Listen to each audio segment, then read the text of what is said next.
Appel au monde civilisé. Haïti, le cri de juillet 2020. Aux souveraines, souverains,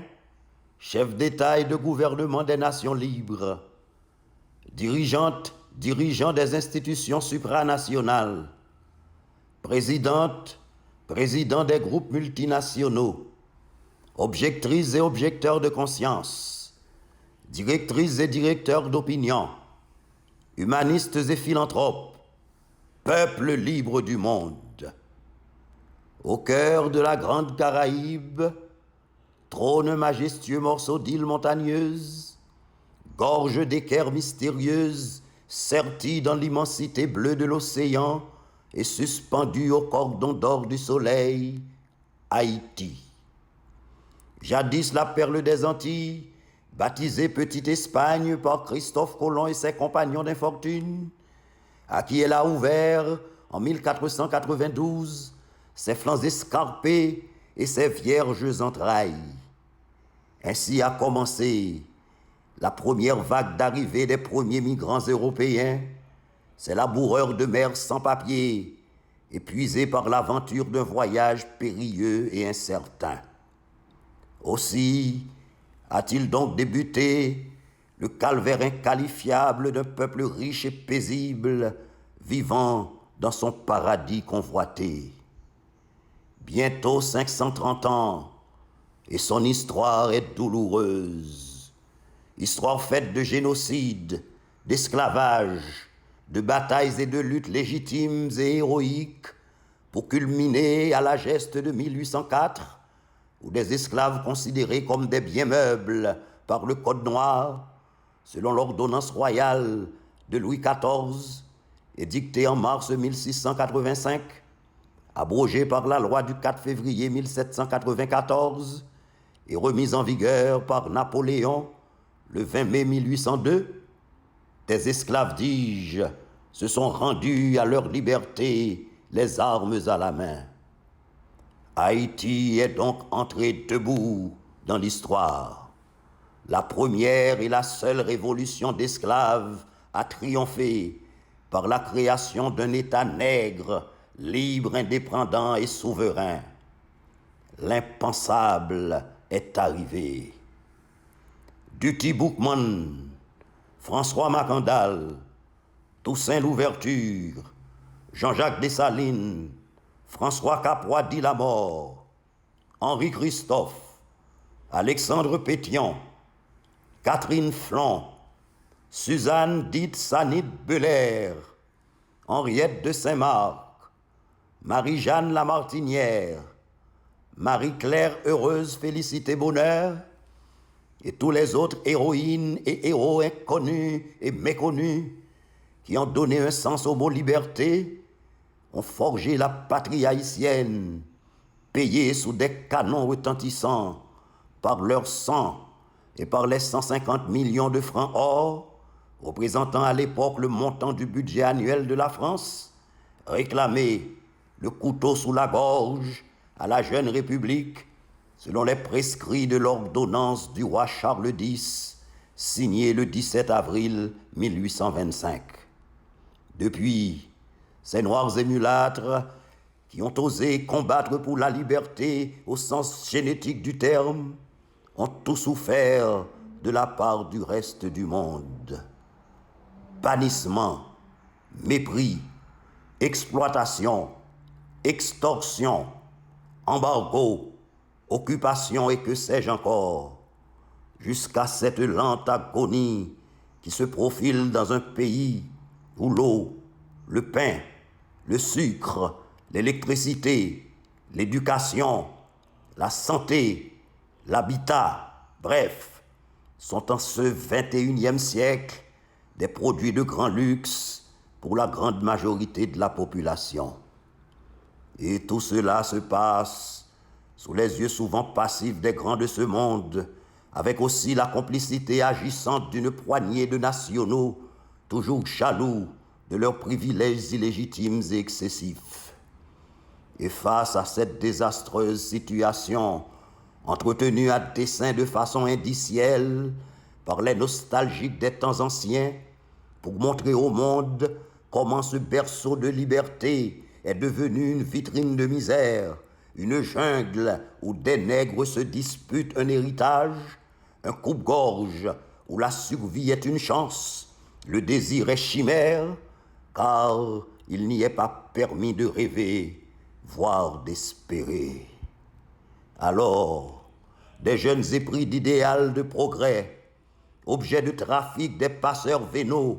risquent leur vie sur les frontières des pays de l'Amérique latine, de l'Amérique du Nord, se convertissent pour les plus chanceux en une cohorte d'esclaves modernes livrés aux appétits gargantuesques des entrepreneurs impitoyables et dépourvus de compassion. Au nom d'une politique migratoire inhumaine, certains sont refoulés en Haïti et grossissent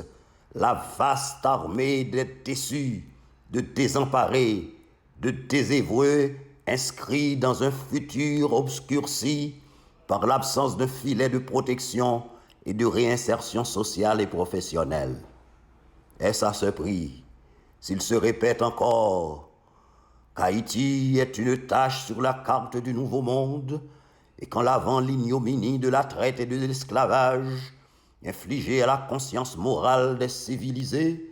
mon pays a irréversiblement incurvé l'histoire universelle. Somme toute, je ne souligne point ceci ici par vantardise ou un quelconque nationalisme dépassé et cocardier. La présence de nos ancêtres sur les champs de bataille en Géorgie des États-Unis d'Amérique du Nord, sur les territoires de la Grande Colombie, l'Équateur, le Venezuela, le Panama, en République dominicaine, versant leur sang pour des causes qui pourraient pourtant n'être pas les leurs.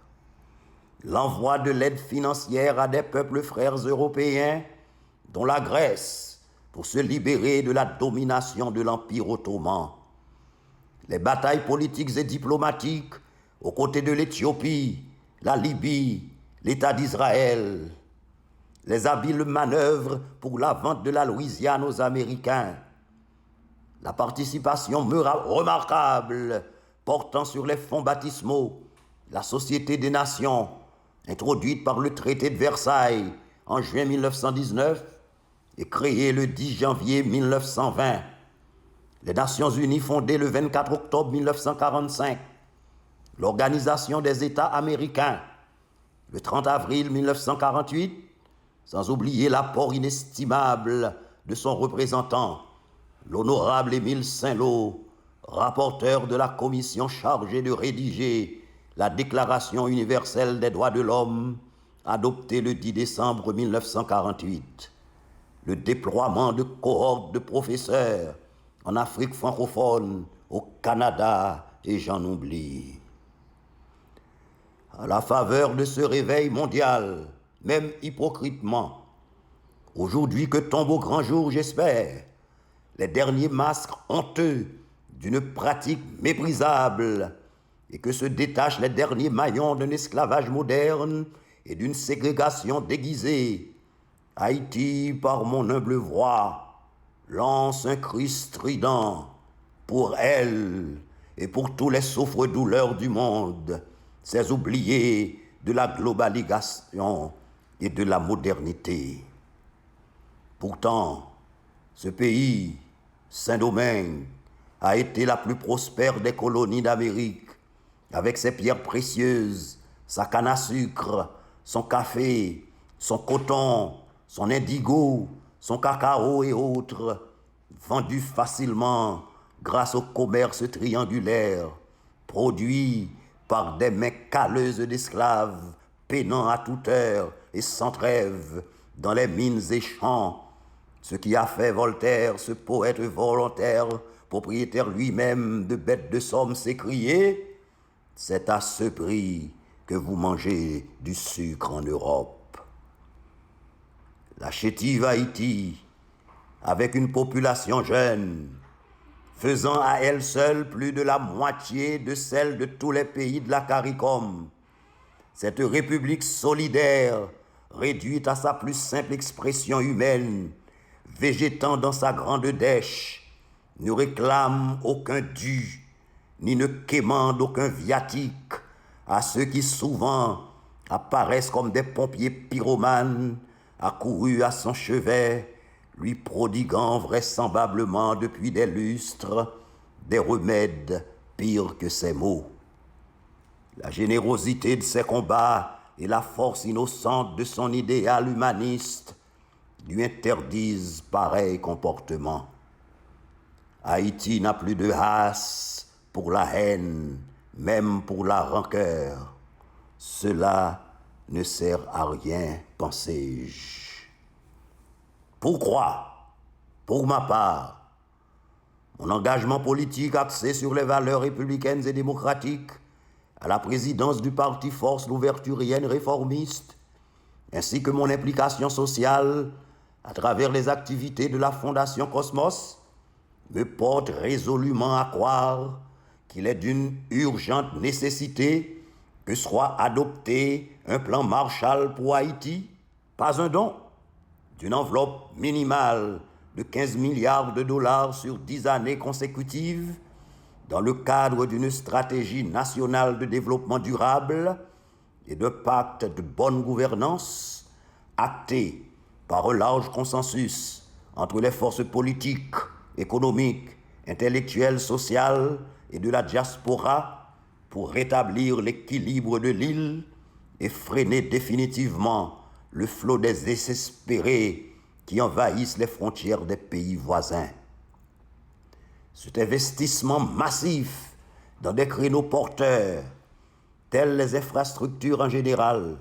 la production nationale, agriculture, agro-industrie, élevage moderne, industrialisation du tourisme, de la culture et des sports, l'implantation de moyennes et petites entreprises, l'établissement d'un système de crédit équitable, la formation à outrance des jeunes, particulièrement les exclus des ghettos,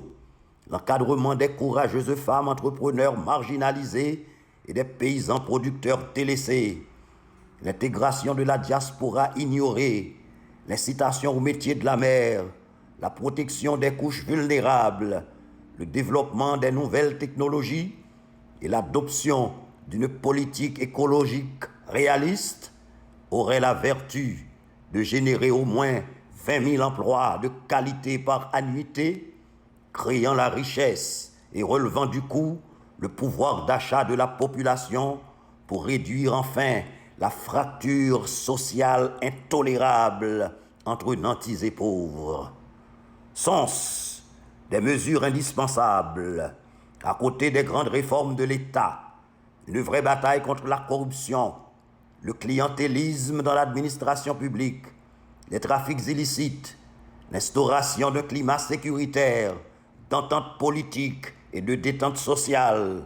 pour amorcer à court terme le processus qui doit faire de la République d'Haïti un pays émergent d'ici 2040.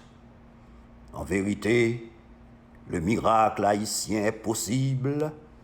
et l'affreux spectre de la douloureuse expérience de 1994 du Rwanda doit être évité à tout prix. La survie d'Haïti compte. Humainement vôtre, Dr Emmanuel Ménard.